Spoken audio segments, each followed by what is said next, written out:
नमस्ते सदावत्सले मातृभूमि, जय हिंद दोस्तों। आज के टॉप हेडलाइंस है। एनसीसी ने बनाई पूर्व छात्र संघ बनाने की योजना, जिसमें पीएम मोदी, राजनाथ सिंह और स्मृति ईरानी हो सकते हैं सदस्य। भारत और ऑस्ट्रेलिया आर्टिफिशियल इंटेलिजेंस के क्षेत्र में कर रहे हैं नई खोज। हनी ट्रैप का शिकार इस बार हुआ डाक सेवा का अधिकारी, और भारतीय सेना के कई सीक्रेट डॉक्यूमेंट्स को लीक कर दिया। सैटेलाइट इमेजेस से पता चला है कि चीन अक्साई चीन इलाके में हेलीकॉप्टर बेस बना रहा है। रूस भारत को KH-59 MKM air launch cruise missile को दे सकता है सुखोई 30 MKI के लिए। भारत ने एक बार फिर नोटम जारी किया है अग्नि 3 मिसाइल का टेस्ट करने के लिए। डीआरडीओ अब अस्त्रा मिसाइल के 2 वेरिएंट्स पर काम कर रहा है, जो कि अस्त्रा IR हैं।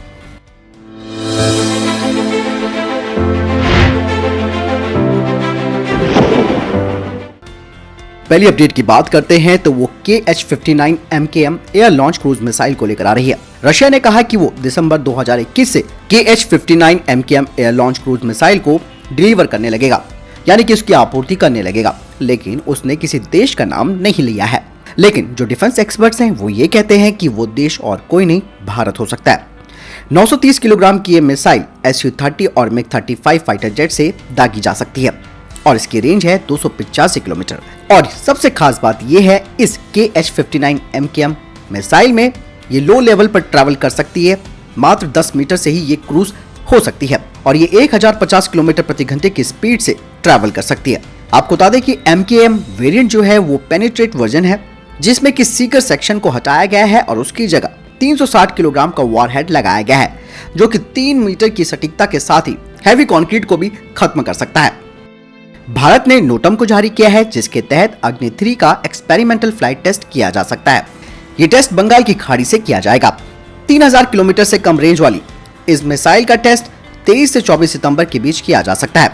ऐसा कहा जा रहा है कि ये टेस्ट रात में होगा। अग्नि 3 बैलिस्टिक मिसाइल, जिसकी रेंज 2800 किलोमीटर है, इसका आखिरी टेस्ट दिसंबर 2019 में किया गया था। हालांकि ये फेल हो गया था, जिसके पीछे कुछ तकनीकी मुद्दे सामने आए थे और ये मिसाइल 115 किलोमीटर ट्रैवल करने के बाद गिर गई थी। लेकिन अब एक नई टेक्नोलॉजी और एक नए जज्बे के साथ इसका रात में एक्सपेरिमेंटल ट्रायल किया जा रहा है। डीआरडीओ अस्त्रा MK1 को नए आईसा रडार सीकर के साथ इंटीग्रेटेड कर रहा है, जो कि इसकी ट्रैकिंग क्षमता और बेहतर प्रतिरोधक क्षमता को बढ़ाएगी, खास करके किसी भी इलेक्ट्रॉनिक काउंटर मेजर्स के खिलाफ। डीआरडीओ इस मिसाइल के प्रोपेलेंट को भी सुधार रहा है, जिससे कि इसका बर्न रेट और रेंज भी बढ़ जाएगी, खास करके नो एस्केप जोन में। इसके अलावा डीआरडीओ 2 वेरिएंट्स पर काम कर रहा है अस्त्रा IR मिसाइल के, जिसमें कि पहली मिसाइल थ्रस्ट वेक्टर कंट्रोल के साथ आएगी, जो कि इसे एक बेहतर मैन्युवरिटी प्रदान करेगी किसी भी क्लोज रेंज टारगेट के खिलाफ।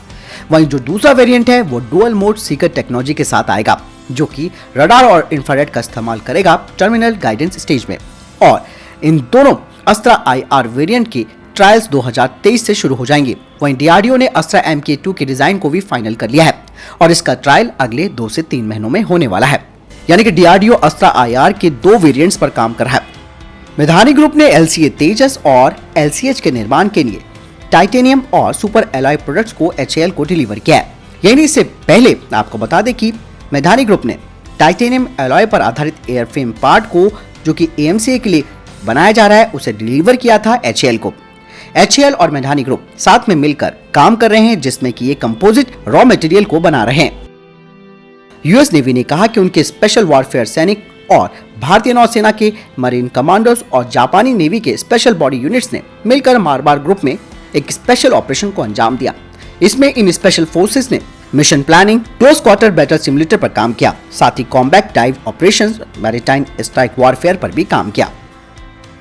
LAC पर एक बार चीन फिर अपनी हरकतों से बाज नहीं आ रहा है। जहां भारत और चीन एक तरफ बातचीत कर रहे हैं, तो वहीं जो चीन की PLA है वो पीछे हटने के मूड में नहीं है।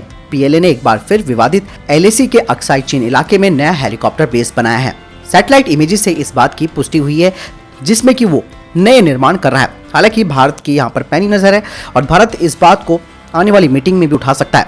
इसीलिए भारत हर घटनाक्रम पर बारीकी से नजर रख रहा है, ताकि समय रहते इन चीनियों को बताया जाएगा कि वो किसी के इलाके में घुसने की कोशिश ना करें।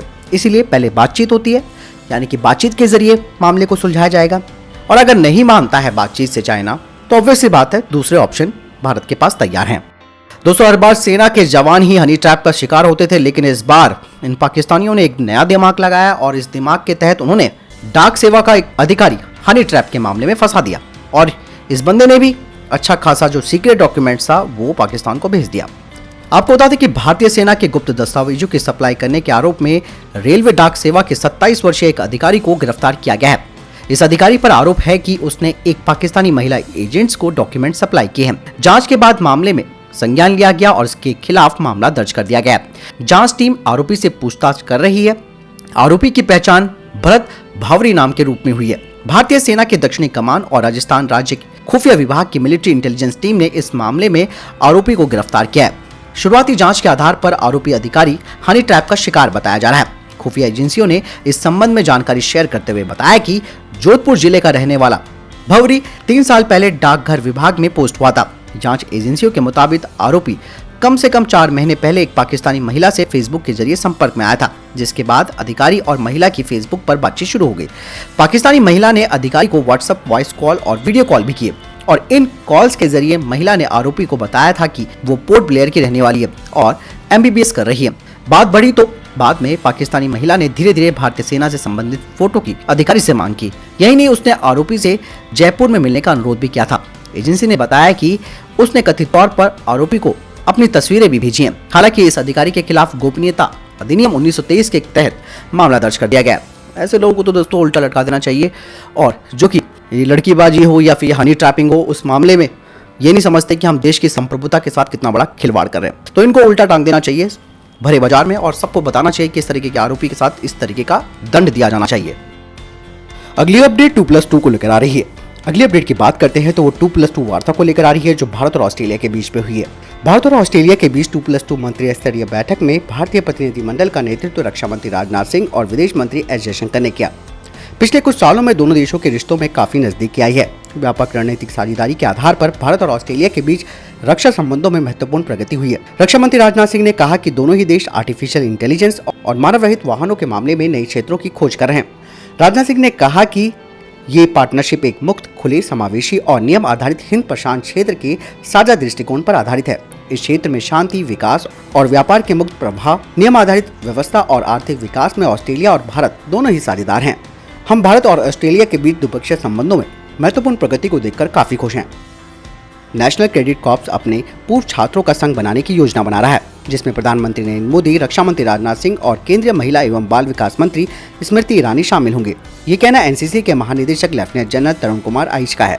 उन्होंने कहा कि ये शख्सियतें एनसीसी कैडेट्स के संपर्क में रहें ताकि एनसीसी के उद्देश्यों के लिए उन्हें प्रेरित कर सकें।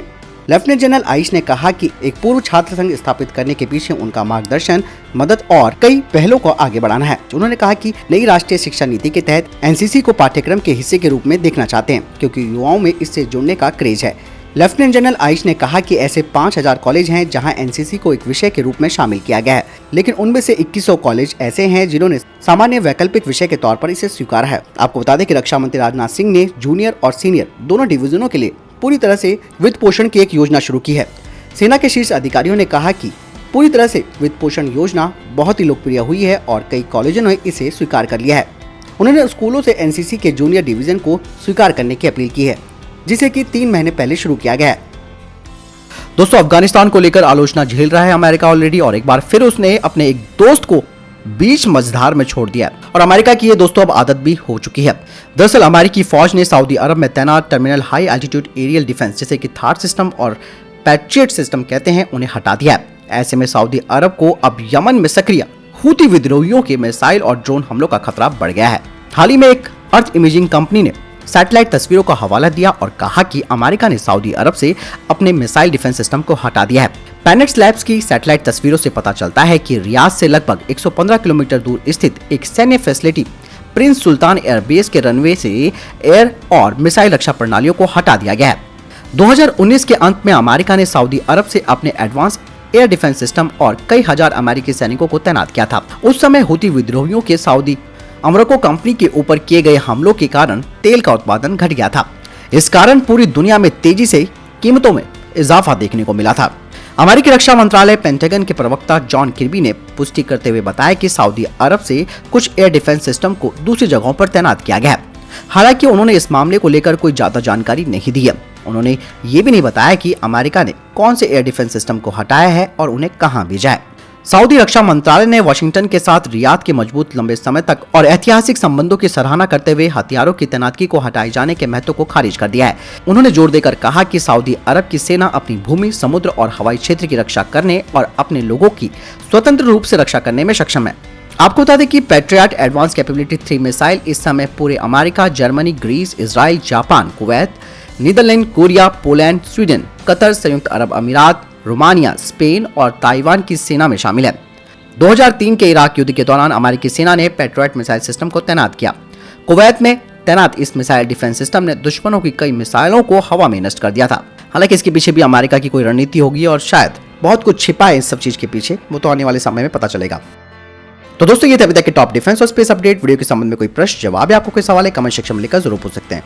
बहरहाल इस वीडियो के लिए इतना ही। मिलता हूं नई वीडियो के साथ। चैनल सब्सक्राइब करना ना भूलिएगा। नमस्कार, जय हिंद, वंदे मातरम।